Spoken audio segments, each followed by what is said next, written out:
Hey, good morning, Smarties. How are we doing this morning? Oh, my hair's a little fluffy. I don't hate it. I don't hate it. Hello. Welcome. It is Thursday, April, ready, 9th. Awesome. I am so excited to be here with all of you this morning. It feels so good. I got like such good sleep last night, so I feel like I have some energy, which is like wonderful because I don't know what it has been, but I've had like no energy the past couple days, and like Carrie on no energy is such a drag. It's like no fun at all. I'm just moving my screens around. Um, One thing I have to share is like super cool. Hold on, moving around. Um, we we we did a thing, Smarties. We did a thing. Okay, we signed up for Twitter Premium. Okay, X Premium. So my BankSmart Carrie on X is now verified. We did it. Why did we do it? Well, ran the numbers. It was only $84 for the year. It made sense. And now we don't have to cross post on X. It'll automatically go live over on X, which is great. I did have to dump out LinkedIn because the stream service plan that I paid for is only allows 3 streaming services, which we're doing YouTube, Facebook, and X now. So if I want to upgrade in the future, we can have up to like 8 or something, but it's going to cost some more money, which we don't have here at the studio. We are low budget. We are low budget, which is fine. But if you're a LinkedIn person, you are just going to have to click onto YouTube, which is fine because eventually we are going to get to 1,000 subscribers on YouTube, and we are going to monetize and make this a real deal. So if you haven't already, smash that subscribe button. Awesome. Good morning, everyone. Hi, my name is CarrieAnne Cormier. I am the host here at The Carrie Show. For everyone who told me in my life that it's not The Carrie Show, it sure is. I am a financial services executive by trade, currently taking a much needed sabbatical from corporate life and using that time to pursue all the fun and passion projects and ideas that have been in my heart and on my mind for quite some time. One of them being BankSmart Studio. So this has been in the works for over 10 years, and I am excited to finally bring it to life. My background is in retail banking and digital strategy, and although that's where I've spent most of my career, I am a rogue marketer and social media nerd at heart. So a lot of the things that we talk about here will be rooted through that lens. Fun. It's so funny, yes. Like, over my career, I don't think my husband's actually known what I've done for work. I think he told people I was in marketing. I've never actually run marketing. Well, I mean, I did a stint as like a interim, but oh, I know. No, I take that back. I have run marketing at a point, but like it's never really been my core focus. My core focus has really been in retail digital strategy. But it's so funny when you have to explain like, what does your spouse do for work? I don't know. She like posts on Twitter and Instagram. Yeah, sure. That's what I do. Oh my gosh. Speaking of, I go to pick up my daughter from school yesterday, and she is in first grade, and she has been begging me since pre-K to be a chaperone for a field trip. And of course, work always comes first. I never have had the opportunity to chaperone a field trip. I'm not sure I've actually wanted to chaperone a field trip. Let's be real. Being responsible for my own kids is enough, but being responsible for other kids, that's just wild. So I've never really been very energetic about volunteering, and somehow the slots always get full. But either way, it usually doesn't line up with my work schedule because like I'm always like straight out. But I am making my own schedule now, which is like the best part of startup life. Like I decide my schedule. So I got to sign up to chaperone her field trip. So I go to pick her up from school yesterday, and she goes, Mom, I told my teacher that there is going to be a YouTuber at the field trip. And the teacher was like, "What? Who?" She's like, my mom, obviously." And then she's sitting there at the table with her friends, like drawing and coloring, and they're doing like lip gloss power dolls. And she goes, "Mom, tell everyone that you're a YouTuber." And I was like, "Can we not?" But like also, I mean, you just say it till it becomes true. I don't hate it. It reminds me when I was little, I used to tell everyone my dad was a doctor, which he was like so embarrassed about because he's like, "Carrie, I'm like the farthest thing from a doctor." He had his degree in psychology and um, had worked in the mental health field, but was in no way a medical doctor or a PhD doctor. And so but I told everyone that because I just thought he was like the coolest. And it was like I was so proud of him. And so I try to think of that now that she is like so proud of me and just loves this. So I will embrace it. I love me the YouTube life. And we are going to go on the field trip and maybe we will like do a segment from the field trip. Like, obviously, not with the other kids. We would need disclosures, consent, authorization releases. The school does do a good job of that. But maybe we'll do like a live from the field trip. It's not for another month or so. So we have time to plan. Totally plenty of time. Yeah. So today's show is just going to be a whole lot of nonsense. I stumbled across the funniest thing on Threads. And the thing I love about Threads, it's like Twitter was like, let's see, what, 15 years ago. Where it's like the wild, wild west. You can actually have interactions with people, which I like totally love. Because I feel like Twitter right now, although I still love Twitter, it's like it's not as intimate and like connecty. I still use it for other things like certain news or independent journalists that I follow are great on Twitter. They do live reporting, which like for me is like the core essence of what Twitter was, is the live excitement. There's a lot of like hate on Twitter too, and I'm just not talking globally, I'm talking like regionally, like trolls and stuff, and that's just not my jam. We left that in like high school.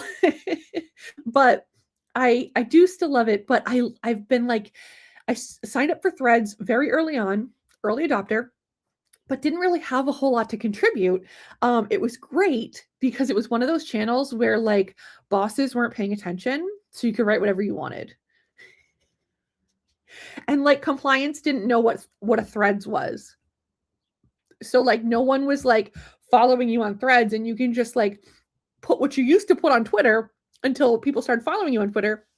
And then you couldn't really put all of your thoughts because like someone was going to print it and email it to the CEO. We've all been there. But Threads was a new world. So I dabbled in it. And first you gained like a lot of followers because like everyone was just like automatically following people from like Insta or whatever. So I have some connections on Threads, which is great, but the like discoverability is like so fun because you just come across things. And so I'm scrolling on Threads this morning and I came across the best nugget in the world. And I took a bunch of screenshots and quickly put it into a little deck for you guys because we need to talk about this. This is like every single one of you can relate to this. Okay, I'm going to pull this up. Cancel. I should have like I should have loaded it ahead of time, but I didn't. Shout out everyone in the chat where you're tuning in from. Oh my god, so many hearts and likes. Thank you. I love it. We have such a great community here and it keeps getting bigger every week and I just love it. So, the biggest talk of the town, bank pens. Bank pens. Who is with me? Like so many hearts if you like love your bank pens. Okay. So I'm going to get to a funny story. I need you to know that there is a really good story here. But first we're going to talk about the bank pen. So I come across this randomly on my Threads. It says, this girl posts, RIP to my favorite pen from Bar Harbor Bank. I'm not sure where I found you since this bank is only in Maine and I don't live there, but you were so good. I used you until your ink ran dry. Also, why is it that some random pen that I can't replace also the best pen I've ever used? Look at the amount of likes, comments and shares and like reposts. Wild. So, this is like legitimate proof that bank pens are the best. And then like the comments jump in. They had me roaring. So, this one says, "They're also the best bank I've ever had." As a Mainer who has had that bank since I was a teen, you are absolutely right. I take a few for my dad a few times a year. I stop in the branch because he also agrees. Hope you get plenty from all the commenters offering. Yeah, people were jumping in saying like, "Oh my goodness, I live near there," or my son-in-law's brother, third time removed, used to work there and can get you a pen. And like these people were like being savage for the pens. It was so, so good. And then this person, "Not me, map questing this bank from New Hampshire in pursuit of elite free pens. I love a good side quest." This has me roaring. So funny story. I have a couple of them. We're gonna weave them in because I have more posts about these pens. This got like so much traction, and I hope. What was it? I don't want to say the wrong one. Bar Harbor. I was gonna say Bay Harbor. I follow. Okay. Side note. I follow this beauty, like they do skincare routine. Bay Harbor Beauty. She's in Texas, but you still live in like the Bay Harbor area. Phenomenal skincare products. I do not own any, but I'm going to order some because I am now over 40 slightly, and I need a skincare regimen. But Bay Harbor Beauty, follow her on Instagram. You can find her on YouTube. She has a YouTube channel. She does really good talks about how she created her beauty products. Not a sponsor. Certainly could be. But I didn't want to say Bay Harbor Bank. This is Bar Harbor Bank, which is like Maine, New Hampshire. Okay. So I feel like through my entire career, pens have been the hottest topic ever. Like everyone talks about bank pens. One, the customers love them. The members love them. They are like gold. Okay. But bankers love them. Anytime you get a new pen, you want to be the first one to get the pen. So you got to make friends with the promotional person or the supply orderer, which is hard because they like to like covet their pens. They know what they have. So you got to be good. You got to be good to them because then they'll slip you some pens. And then you finally become an executive and you order your own damn pens.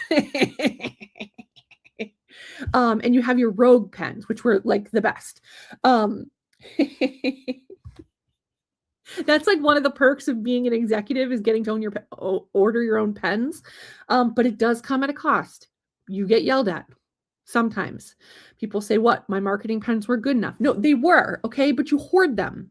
All right. And you didn't get the color I wanted. I don't want black and white. I want brand colors. I want them to be a little soft. Okay. I don't want the cheap pens. Just spend another 13 cents and get me the nice ones. Okay, so this came in from one of you smarties, okay?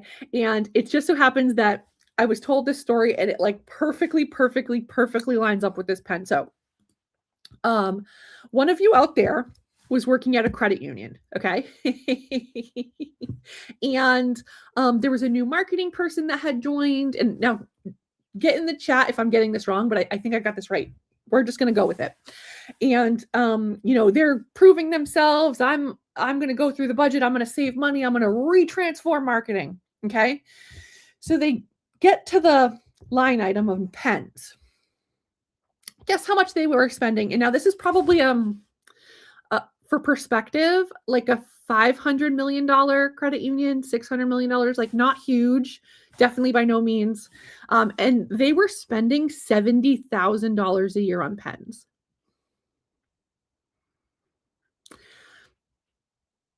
Feels like a lot. Okay.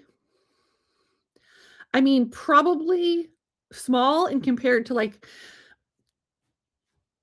all the newspaper ads they spent or the money they spent to put their logo everywhere that was like totally worthless. Sure. You know what? I would go in $70,000 on pens all day, any day for that kind of marketing, but it was a lot for what they were getting. It seems like marketing had been an afterthought and they were just like on autopilot from some distributor. Well, to their credit, they looked into it and said, wow, we're spending like $3.50 on these like crap pens. That seems like a lot. And now us marketing peeps, we all know that you can get a good pen, what, like 80 cents to like $1.15. Am I out of the game? Am I that out of touch? I don't know. It's been a hot minute, but you can get a good pen. But they were spending like $3 something a pen. Okay. And now like the best part, I hear about this. Okay. And they're telling me the story. And so we're going to, no, I'm not going to tell that part now. I'm going to hold on. So you know what happens? Okay. So they say, wow, I'm going to transform the pens and I'm going to save us money. And I'm going to, as I look for new pens, which apparently takes like 6 months, you can't just like, I could have new pens here within a week and on the cheap, and they would be phenomenal. Okay. Because you just make decisions and you make it happen. And they would be the pens that branches wanted. They would be colorful. They would be perfect. Everyone would want handfuls of them. Okay. But no, we're going to overthink it. We're going to take 6 months to find a new pen because we're going to look at the color, the shade of blue versus black versus indigo. We're going to say, is the ink a quarter fill, a half fill, a 3/4 fill, or a full fill? All right. What kind of ballpoint is it? Like, no one cares. No one cares. Okay. But that's not the point of this story. Okay. We're not going to trash their style. There's something for everyone. What we're going to talk about is the communication.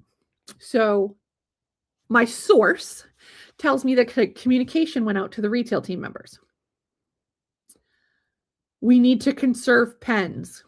There will be no more pens until we search for a new brand. We're spending $3 a pen, and you need to start ordering pens from Staples and putting them out in the cups in the lobby. What? Wait a second. You want to order Bic pens from Staples, okay? And you want to put those in the lobby? Oh, no. If you are a retail person, you know that you don't do that. Okay. Hold on. I'm going to take this down for a second. You don't do that. We're going to rant full screen. You don't do that at all. That is like your lifeline. You need the pens. Customers, members in this example, they're going to come in with their pitchforks and they're going to demand those pens. And that is exactly what happened. The complaints rolled in. We don't have pens. And now there's two things, okay, here. If you're a marketer in banking, you know two things, or you should. One, pens are gold. You do not mess with pens, okay? Period. Full stop. Number two, you need a little more tact and professionalism when communicating a pen shortage.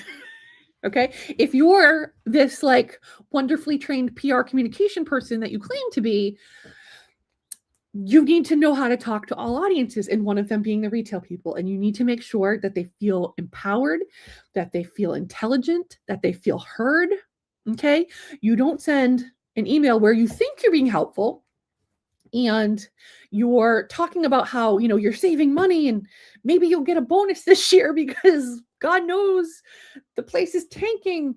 And I'm just hypothetically here, because this is a story that I heard from one of you, not based in anything that I've ever experienced.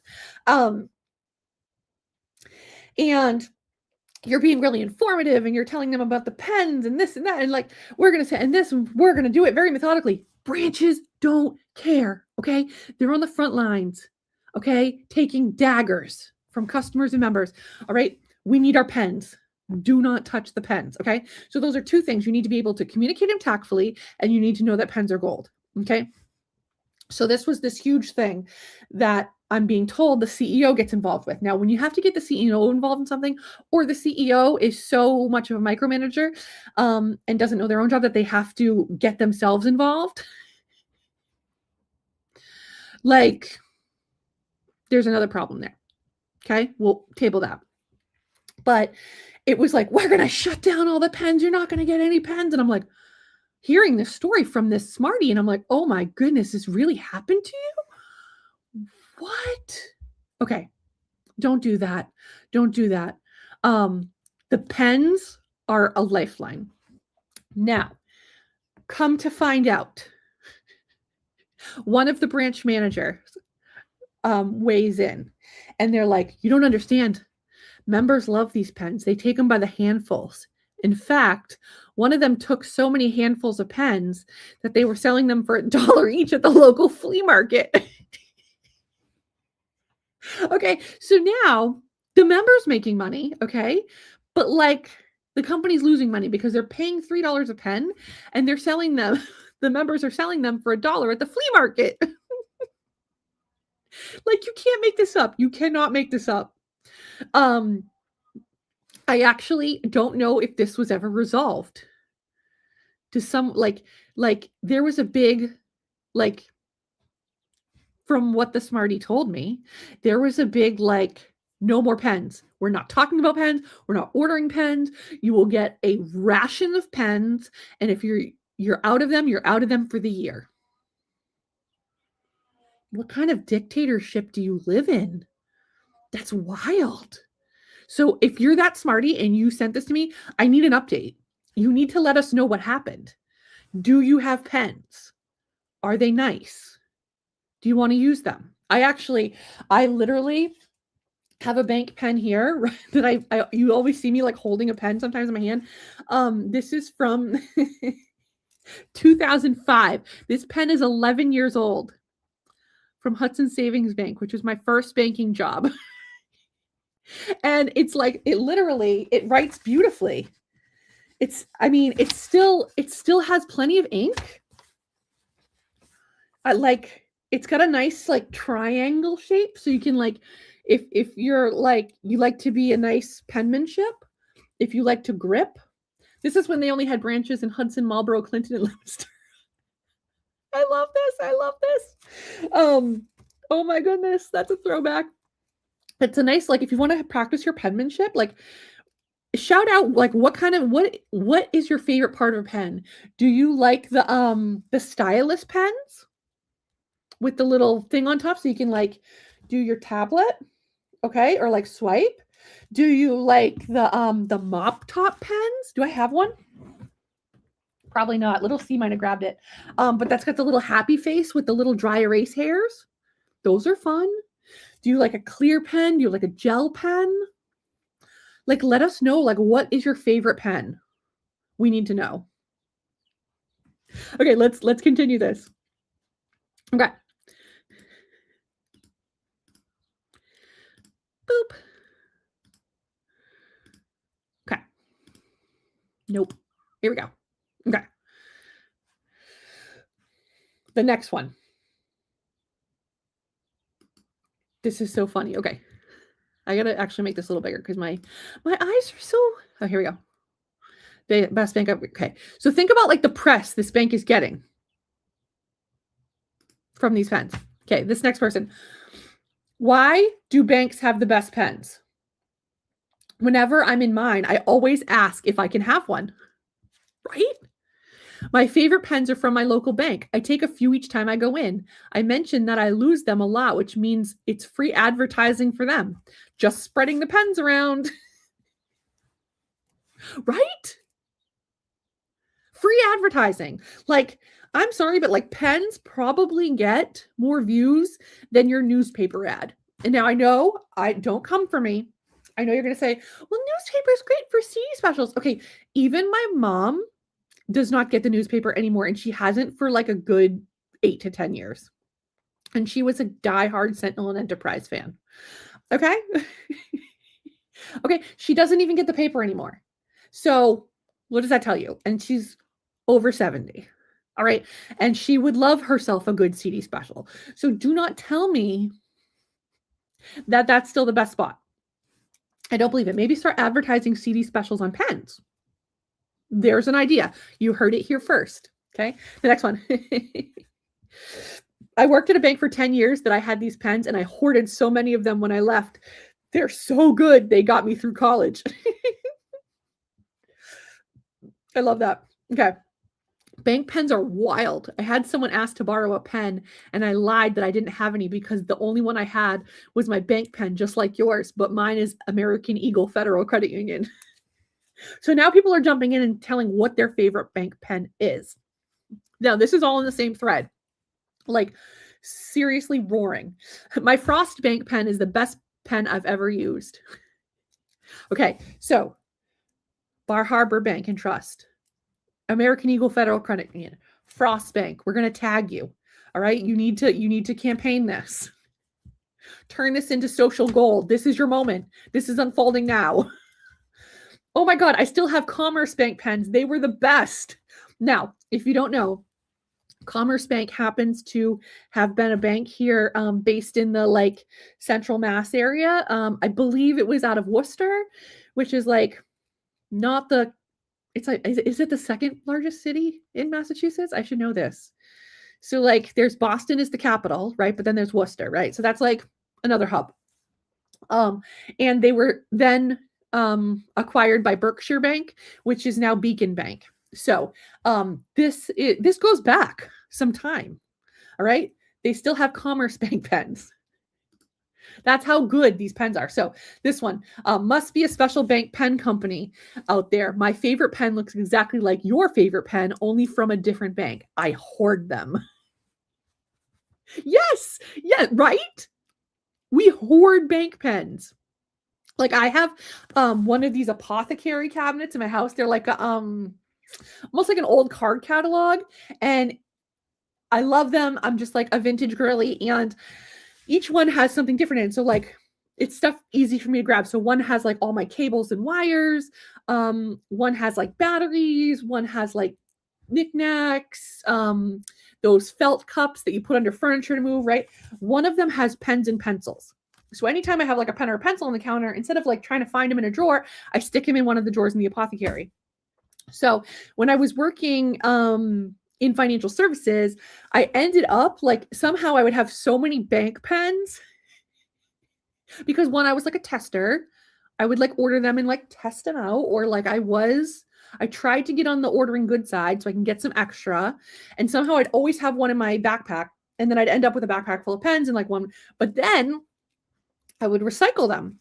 So once I got so many in the drawer, I would bag them up and bring them back to work and put them in the pen cup because like, I don't need all those pens, but somehow they would just keep ending up in my backpack. But this one we're going to keep, this is forever. The next one, my best pen, Camden National Bank in Camden, Maine, my hometown. I used to steal from folks when I went home to visit. I think I'll need to get change this summer when I'm home and just stock up. I really hope someone connected to BHB hooks you up. Come on, BHB, don't disappoint. Don't disappoint. Give the people what they want. Now, interestingly, as I'm going through this, there was a lot of talk about Planet Fitness pens. And I tried, because I don't show prep. This is off the cuff. This is live. We're building out loud here at the studio. I really don't know what they're talking about. Apparently, there may have been a Planet Fitness commercial about pens. Does anyone know? I tried to search real quickly, and I did see on TikTok, someone has an account where they go to Planet Fitness all the time and try to grab a pen or steal as many pens as they can every time they go to see when like someone's going to notice. Do you all have Planet Fitnesses around you? There's a ton here. I think it's like a nationwide thing because you can get a membership and like go to any Planet Fitness you want. But apparently their pens are wonderful. We should figure this out. I no longer have a Planet Fitness membership because I was not going, but the Bank Smart husband does. Maybe we can have him do a recon mission. We're going to write this down with our pen. Planet Fitness pens. Do we report back? I feel like I need to know. Maybe we do a pen off where we see what pens are better and such. There's options here. So I love this. Okay. So now for everyone who says that you can't measure pen impressions, I have some statistics for you. Okay.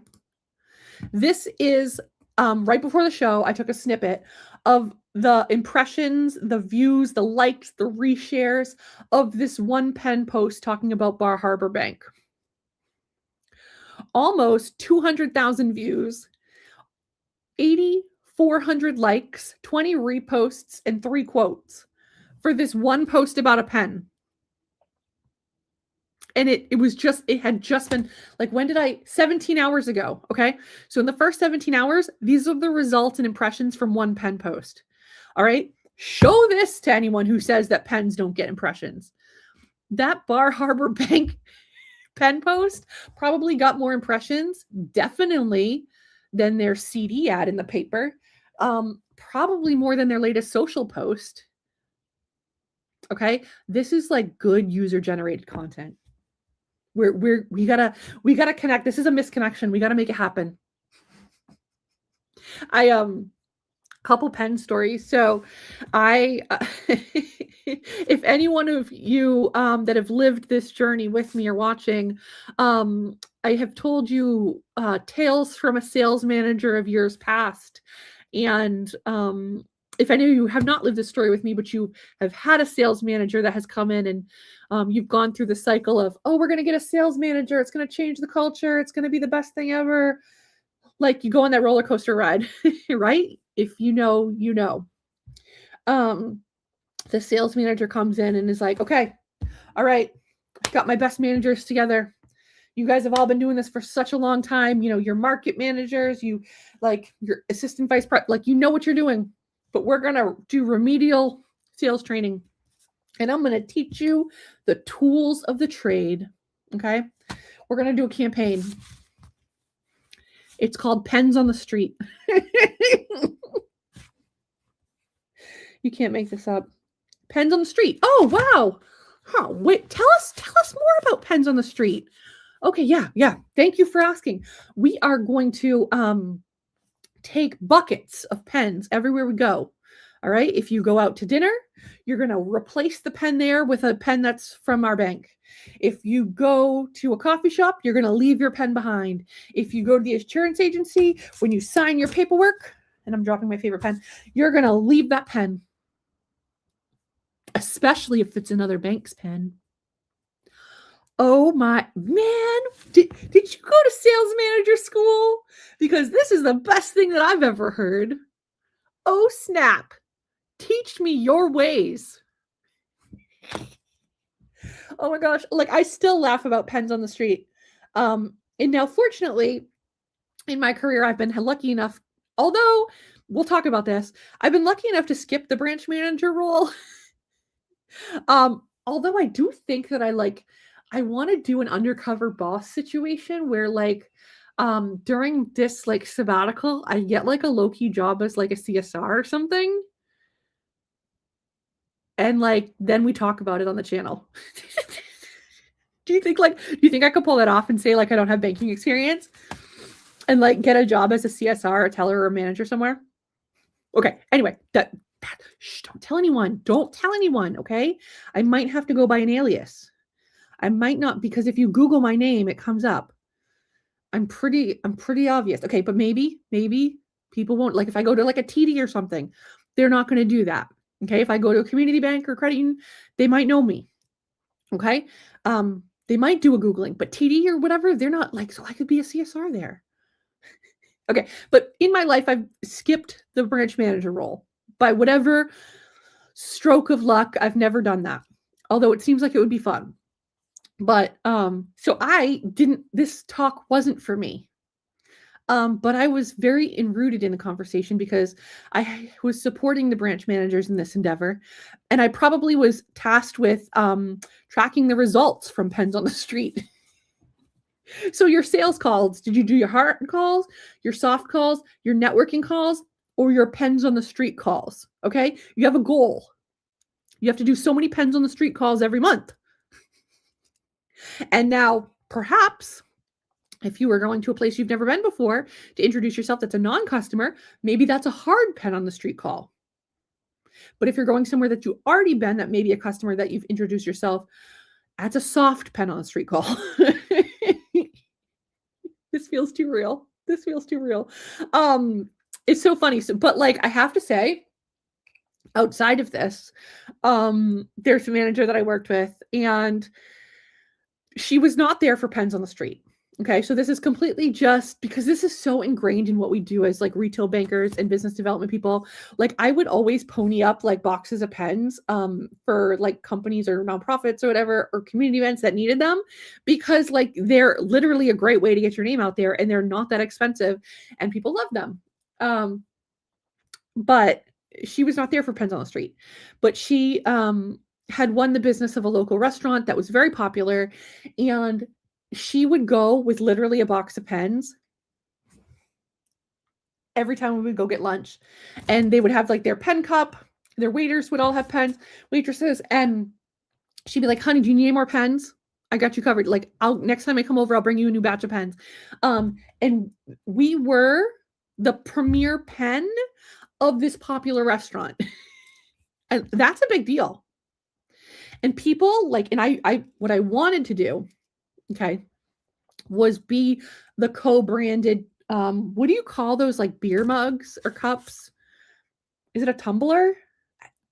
Like if this was like glass, it like a cup, is that called a tumbler? What are, I'm not gonna Google it. We're not gonna Google it. This is silly. But I wanted to have like an etched with their logo and some snarky bank logo, because people like were stealing glasses from this restaurant when they first opened like crazy, that they had to like call out for donations of like glasses, or like collabs of like, hey, we'll take any glasses or mugs or whatever that you have, because people keep stealing ours. And I thought that was really cool. So other businesses were ponying up glasses and mugs and stuff like that. And I'm like, no, we got to do one better. We got to make them so stealable that people want them, that they're the coveted stealable ones. We didn't do it. I don't think marketing wanted to, which is fine. I didn't order them on my own because I was behaving. But I thought that was so cool. And to this day, like, they still have a full stock of pens every time I eat at that restaurant. And they're just like so amazing. And I love them. Period. End of sentence.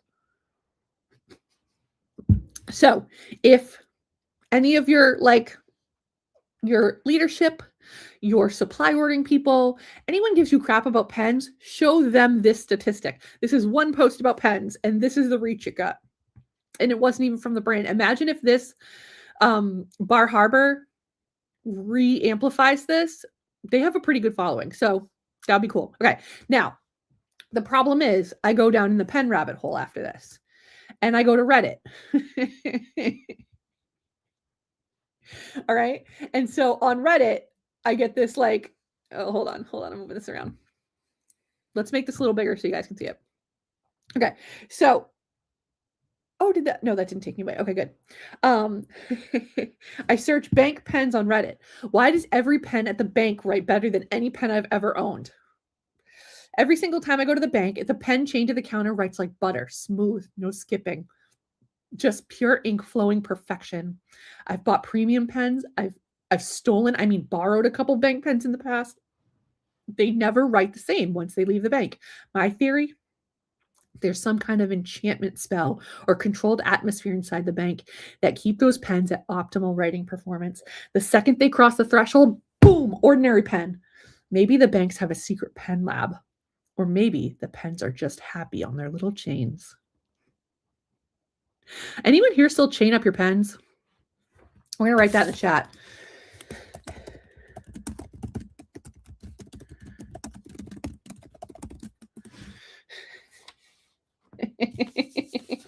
I need to know. We need to know. Or do you just do the pen cup now? At two organizations I've been at, I think, unless it's still happening, or they've brought them back. I've eliminated chain pens because I absolutely hate them.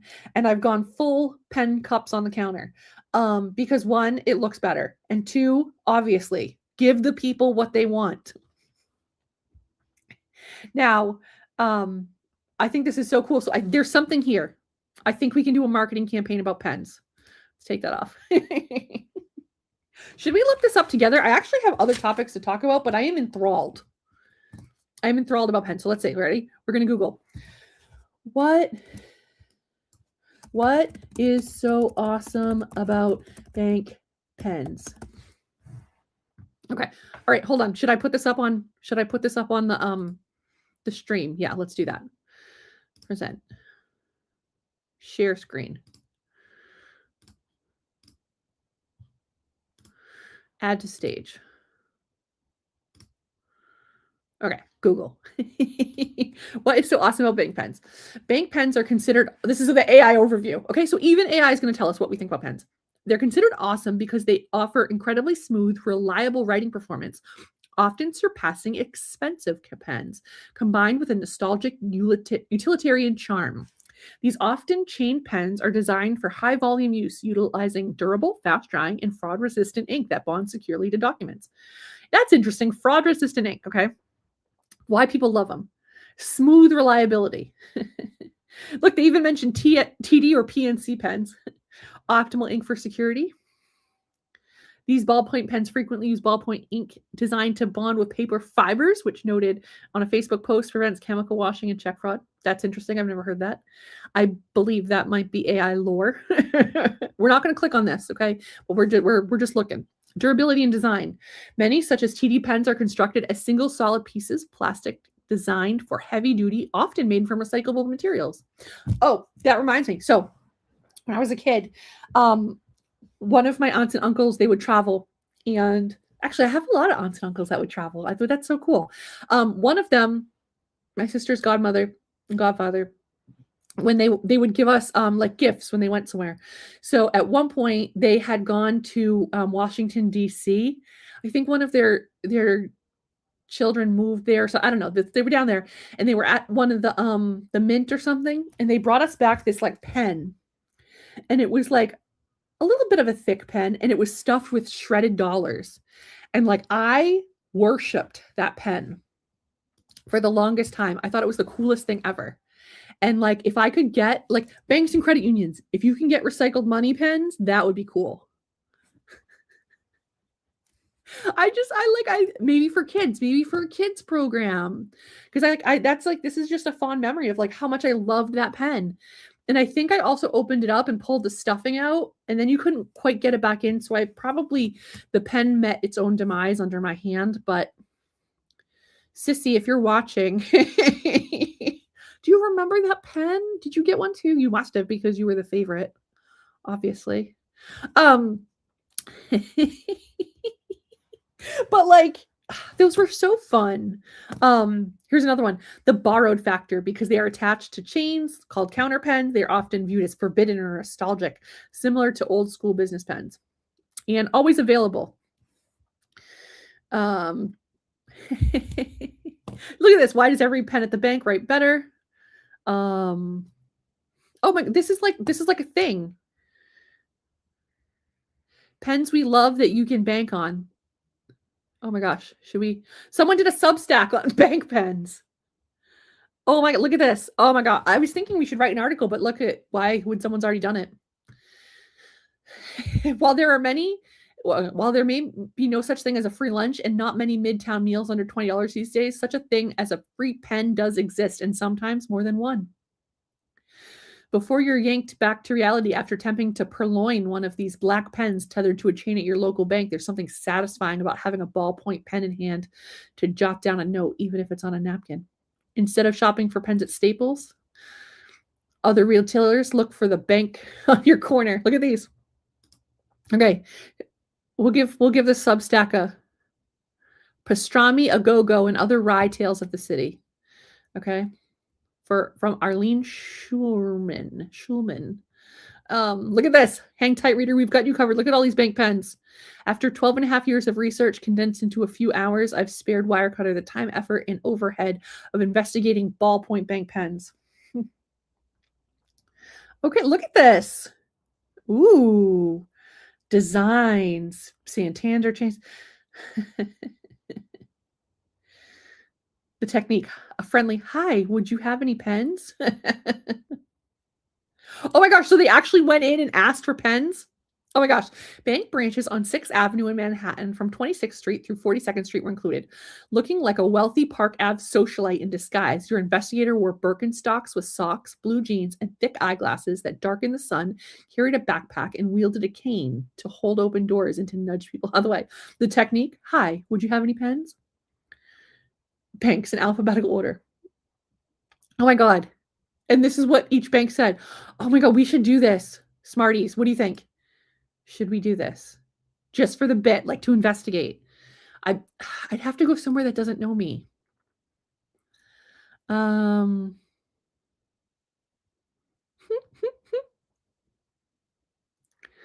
my gosh, this is so fun. This one, Bank of America, one of the largest. Bank of America does not give out any pens. However, if you really want one, they can be ordered from their website.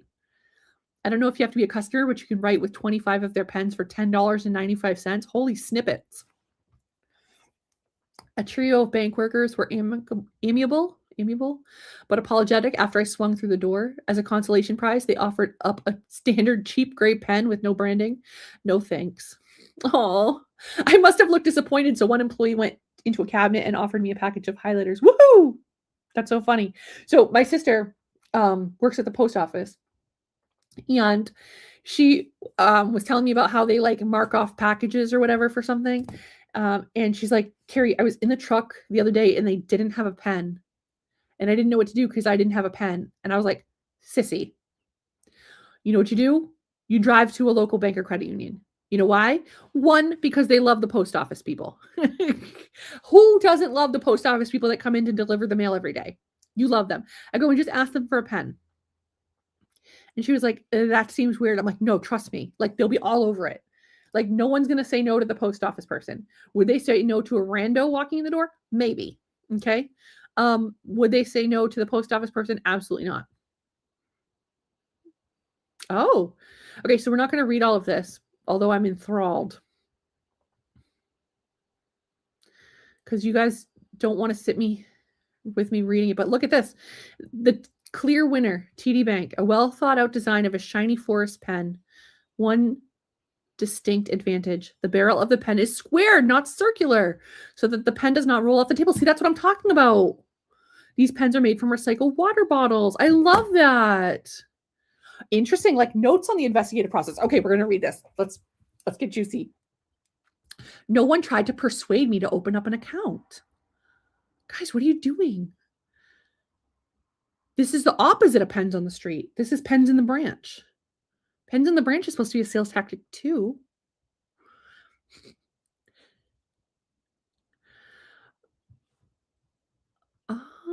The inwards of each pen were opened. TD pen wrote the smoothest, Chase coming in second. Each pen wrote smoothly and survived 100 clicks per pen without any issue. This is adorable. Oh my gosh, I love this. What's so fun? What else do we have? Oh my gosh, American Banker. They did an article 3 years ago. Why these banks still give away millions of pens a year. I'm going to hit a paywall, aren't I? Over a dozen years since debuting a tongue-in-cheek marketing campaign built around freeing the pens that had been tethered to the teller counters in its branches, Huntington Bankshares has handed out more than 79 million pens. Oh my gosh. Oh, I want to read that. I don't want to pay though. Okay, well, that's cute. Sorry, American Maker. We have a low budget here at the studio. If any of you have a subscription and you want to send me the article, it's only a 7-minute read. We will read it one day. we can talk about it. Oh my gosh. Isn't that like so funny? Like how such a small thing. I was at the dentist the other day and they not only have pens on the counter, they have chapsticks.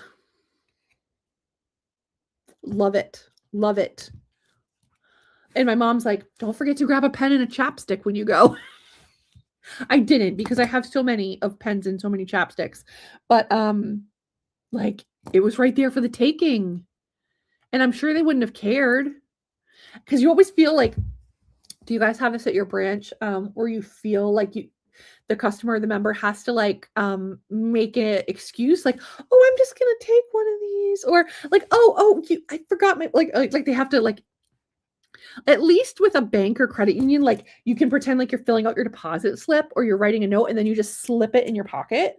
All right, but when you're at the dentist and you just check in or you're leaving, you're like literally walking over and you're like, don't mind if I do. Which is like so funny, but that's what it's there for. They wouldn't put them on the counter if they didn't want you to take them. Do they want you to take handfuls? Probably not. When I worked at a branch, we like, do you guys still do calendars? Yeah. Yeah, calendar. Some places still do calendars. Some have done away with it, but we used to do calendars. We would do the wall calendars. We would do a desk tabletop calendar, and then we would do a pocket calendar, which were like the coveted calendars of all calendars. And I had some like customers that would come in and grab stacks of calendars. And so when we saw them coming, we would like, get them, because they would give them out as Christmas gifts, which I love, but they weren't even like our favorites. Okay. Maybe if they were favorite customers, we would be like putting them aside. Like, do you need a bag to put these in? Do you want some pens too? Okay. But they were like, they were rude and mean and maybe a little not all there. I remember one of them like called me fat. And I was like, oh, okay. So we just say whatever's on our mind right now. That's cute. Who does that to like practically a kid? They had to have been like in their 40s and I was probably 20. Like, who does that? I'm just like, that's weird. So no, you are not getting calendars for me. I am pulling them off the counter when you walk in just for the sole purpose of you being a jerk. I think it was in the context of like, I don't know if the ice cream truck was at the branch or they were talking about bringing us ice cream or something. Like, why would I want ice cream from these weirdos anyway? But then it was like, you can't have any because you're fat. And I was like, that's not how it works. I can still enjoy ice cream. And maybe my body wants ice cream. So, weirdos.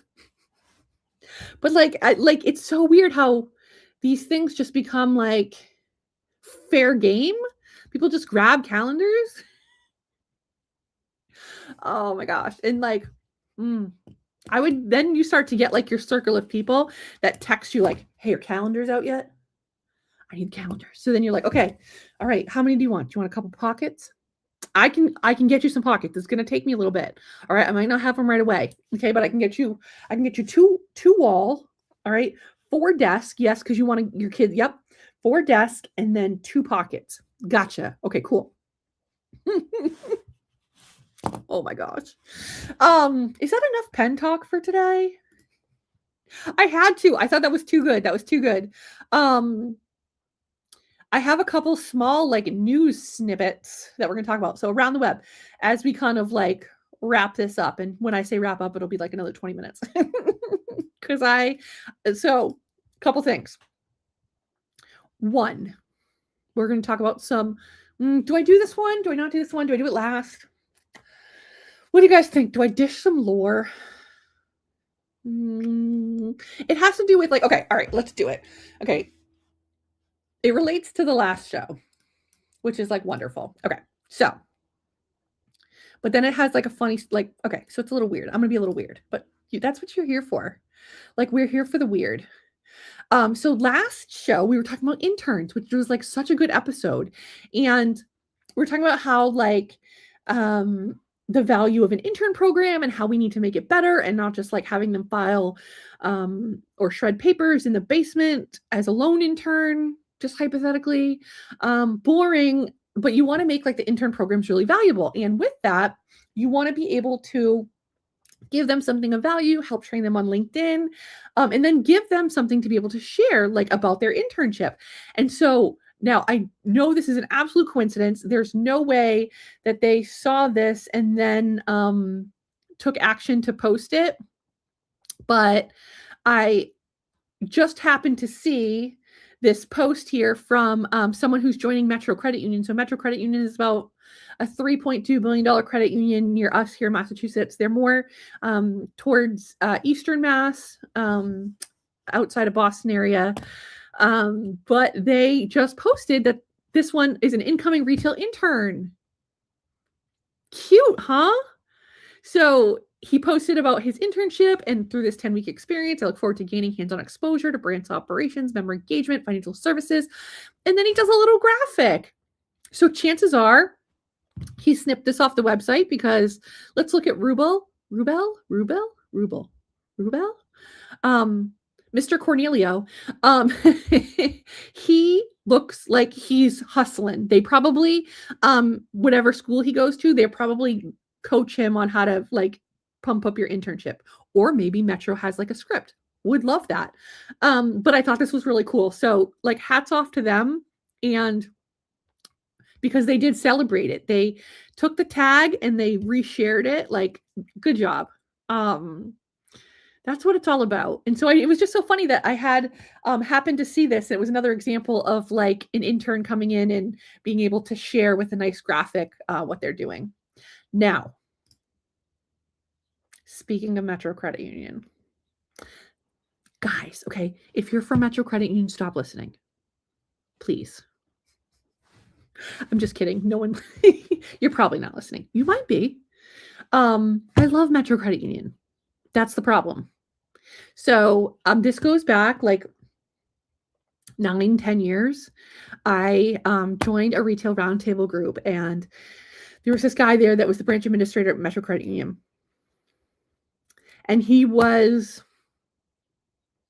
smart and made me not feel dumb, because when I was in the room with everyone else and they were talking about like, okay, we're going to talk retail banking strategy. And I just want to know, like, what is everyone doing right now for the cents in your branches? And now you may be thinking, cents, penny shortage. No, that's 2026. We're talking 2016. What were they talking about? Okay, something about money? Coin shortage? No. What scents are you pumping into your branches right now? Like smells. I'm doing like warm sugar cookie. I just want to know, like, has anyone tried like backyard blueberry or like happy cinnamon? And I'm sitting there like, you've got to be kidding me. Your strategic discussion is what kind of smell you're pumping into your branch right now. And you're bragging about warm sugar cookie? I'm in the wrong room. Because like I want to talk down and dirty strategies here. We're not a hotel. We're not the Marriott. Okay, we're not the Hilton. The DoubleTree, the warm sugar cookie. Nope. That's not going to make people buy more checking accounts. This was like legitimately. So if you're ever wondering, okay, if you're not an executive, if you're ever wondering what executive talk about, this is what they talk about. When they're in rooms, they talk about warm sugar cookie smells. Can you see my eyes bulging out of my head? So the guy from Metro was the only one that didn't make me like really feel like a weirdo, because he'd be like, okay, yeah, can we talk about who's doing away with requirements for online account opening and just letting people open accounts? I'm like, now we're talking. Let's skirt some risks and controls. It was like great, because he was always ready to have like high level productive conversations, and like I loved that. And so I always thought like, wow, man, Metro is like so progressive. I just like love me some of that. Okay, because they were like doing account opening right back then, before then. Okay, so fast forward, I've met some people at Metro. Okay, I'm very impressed. However, I met them in a nondescript parking lot. I was not allowed to talk to them. I was not allowed to make eye contact. These were strict instructions from the people that I was with, which felt really weird. Maybe it was because if I opened my mouth, they would see that I actually had a brain and the rest of the team did not. Or that I knew strategy and the rest of the team did not. Or that I knew branch builds, redesigns, opens, close, all that, and the rest of the team did not. So I wasn't allowed to make eye contact, which made me feel really awkward because, like, guys. Okay, first of all, if you know me in real life, yes, I want to talk. I want to have fun. I want to, like, brainstorm ideas. All right. I don't want to, like, unless I'm having like a social anxiety moment, which doesn't happen at work, because I get paid to put that away. I would want to meet them. I'd want to shake their hands. I'd want to, like, chat. I wasn't allowed to do that. I met them in a nondescript parking lot and I was, like, told not to make eye contact, which is, like, so weird. Okay, so hopefully they're not watching, but if you were, I was held hostage. That is not me. This is the me you see now. I'm actually even better in real life. Okay, but they have a lot of big things in the news right now. And so if you're listening, yes, I know not all of you are from Massachusetts, so you don't care. But if you're looking for inspo, they're building the playbook. They have a playbook. They are the playbook. All right, not for everything. Okay, you can't be everything to everyone, but they are fantastic. Okay, so what's going on with Metro recently? 2 big announcements. We're just going to talk about it. So, 1, they selected Typhone as their new digital banking provider. So they're doing a digital banking conversion. Typhone's, let's see if we get this right. Nefenia, that platform. Now, interestingly enough, I've known Typhone. I didn't even know they were like a big contender nowadays. So, if Metro selected them, there's something good there. Okay. So if you're doing an RFP for digital banking, put them on the list. Just check them out. Okay. So when I looked at it, why did they select it? So a couple things.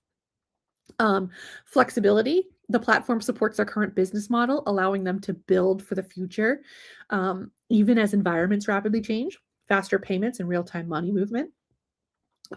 Open banking architecture, the ability to integrate third-party solutions and present them as like a Metro branded experience within a single digital platform, which is key for all of us, right? Because as you start to partner with all these different companies and the experience starts to get like clunky, people do not want extra logins, right? You barely want one login. So if you can do this all within one environment, like, oh, I don't need a separate login for my Skip-a-Pay and a separate login for this and a separate login for that. Like, you want it all in one. Okay. Let's see. They have some AI-powered admin tools. Would love to see that. Replaces multiple disparate systems with a centralized portal. Improving employee experience and enabling smarter data-driven decisions. A cultural alignment, and I'm hearing this a lot now. People are looking for, and rightly so, because this is kind of like what's really guided me along the years. They're looking for companies that align with their vision, their values, their culture, that are more than just a vendor, that they're actually a partner. And this is something that like it's been hard for me to explain over the years, because I'm very good at making rational decisions. Like, my decisions are always rooted in strategy, in numbers, in like plans. But when the scale tips, there's always an emotional component that I feel something in a company, like, and that's why I want to work with them. I've had companies that I've worked with for like branch redesign, and there's so many of them out there. But when there's an opportunity to work with one that you feel an emotional connection to, that they're a partner, that they have the culture that you love, that you want to build and bring to life, and that they're willing to amplify within yours, that means so much. And so the fact that Metro sees a cultural alignment within Typhone, I think is so cool, so important, and also so relevant to how people are making decisions nowadays and what they're looking for. So if you're a tech company watching this, a fintech partner, whatever, know that that's a seller, and you need to deliver on it. You can't just like be the cool guys that walk in with the jeans and the t-shirt and the what do we call it? San Francisco casual or San Francisco formal with the blazer. Um okay, Todd, you would know. You would know. You would know. I'm not going to get it right. Let me know. I'm not going to get it right. I'm sorry. I've never had the opportunity to go to San Fran. No, okay, I take that back. I've had the opportunity. I haven't been able to to do it. But I like it's one thing to come in with the t-shirt and the blazer. Love me that. But if your culture is a hot mess behind the scenes and then you can't get any customer service, like don't even bother. Don't even bother. So it appears that like Metro was at this inflection point, great products, but like struggling to unify them all digitally, and that Infinia is going to give them this integration layer and the partnership to actually stitch it all together, which like sounds so phenomenal. I'm really excited for them. It looks so fun. And drum roll, this is really exciting. They announced a merger. An intent to merge, an intent to form a strategic partnership. This is a big deal. I mean, it's not a big, okay, it's a big deal, not a big deal. If you know behind the scenes, it feels like a big deal. If you don't know behind the scenes, it's really not a big deal because they've done like 60 mergers. They just like, they have it down to a science. They've been doing this for decades. They're merging with Members Plus Credit Union, which feels like, for me, an outsider looking in, a great alignment. Great alignment. Fills in some little areas that's going to give them 25 retail branches and bring them to over 3.5 billion in combined assets. So interestingly, I'm familiar with Members Plus Credit Union, but I didn't know how big they were. So they have 300 million in assets and 7 branches, one of which is like a private branch for a company, which was very interesting to me. Not that part, because they Metro has partnered with a lot of, I was going to say scooped up. That's not the word we use in the credit union world. Partnered with a lot of credit unions that have had, what do you guys call them? Like SEGs? Is that have like specific membership based. So if it's within a certain company, right? They've done a lot of those. So not unfamiliar to it, but for a credit union to have 7 branches and only 340 million in assets feels a little weird. Like I've run networks where one branch has had 340 million in assets. And so how do you have 7 branches? How do you operate that? Maybe you don't, because you're going to be part of Metro Credit Union. But I'm really excited for them. It seems like a great fit. And the interesting thing about Members Plus is they're not very leadership heavy, which feels like a good alignment with Metro. Because you don't need a bunch of like stuffy suits joining your team. So great job, Metro. Hopefully you're not listening, because like I'm really embarrassed with the story. But if you are, love you. Happy to chat. But like I think that was like the gossip. And no, we're not gonna go there. No, it was unrelated. But so that's kind of it for today. Oh no, there's one more. This, okay, we're gonna bring this back. This is gonna relate to everyone. So I went on a pen rant. We talked about hot gossip around the town. Now, there's one thing you need to know from around the web. This is important. This was an update. So, the new accounts, remember we talked about a while ago about the Trump accounts, which are launching in July, the tax deferred investing accounts for children, including a one-time $1,000 deposit from the U.S. Treasury for kids born between 2025 and 2028. Remember, we reminded ourselves to educate our team on what these accounts are. You can get more information at, hold on, I wrote this down so you guys would have it. Did I paste it? Trumpaccounts.gov, or just Google Trump account. Because, you know, people are going to come into your branches and say, hey, can I open a Trump account? That's not how it works. Okay. So you want to make sure your teams are educated and prepared to have these discussions. So you can get more information on the website. But the U.S. Treasury announced who would be the custodian for these accounts. So we've all been wondering. They hadn't started with that. So they announced that Bank of New York Mellon Global, BNY Global, BNY Global, okay, will be the custodian and the designated financial agent for these Trump accounts. They're going to manage the initial accounts, and they've partnered with another company to develop the app. Okay, so they don't currently have an app for these accounts and be able to access them, which everyone wants an app for this. Like, you want to be able to see this money in the account. Who have they partnered with? Does anyone know? So BNY is going to be the custodian. Robinhood is going to develop the app. I don't have a lot of strong feelings about this. I am not a Robinhood user. I don't know why I'm admitting that.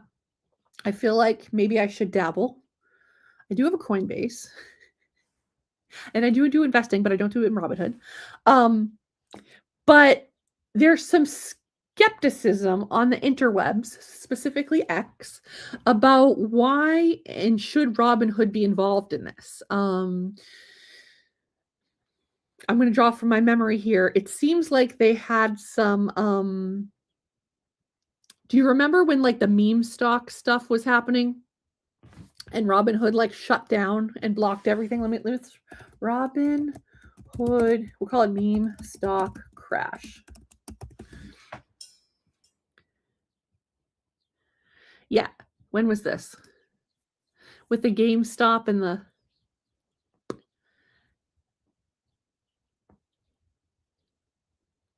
okay, yeah. So this is just the AI overview. So we're not fact checking, but it says during the January 2021 GameStop short squeeze, Robinhood faced a liquidity crisis, forcing them to restrict buying on meme stocks and causing a widespread customer uproar. Like, do you remember this? Look at the headline here, Business Insider, 2022, Robinhood's grim future. Stock market crash, layoffs. Robinhood stuck it rich by turning stock trades into a game, but now its own stock has plunged 83% and it needs to start copying its old school rivals if it wants to survive. So I have no opinions on this, but I do want to bring it up that the talk on the street is, why Robinhood? Why now? Why them? So you don't need to be alarmed, but I just want you to know.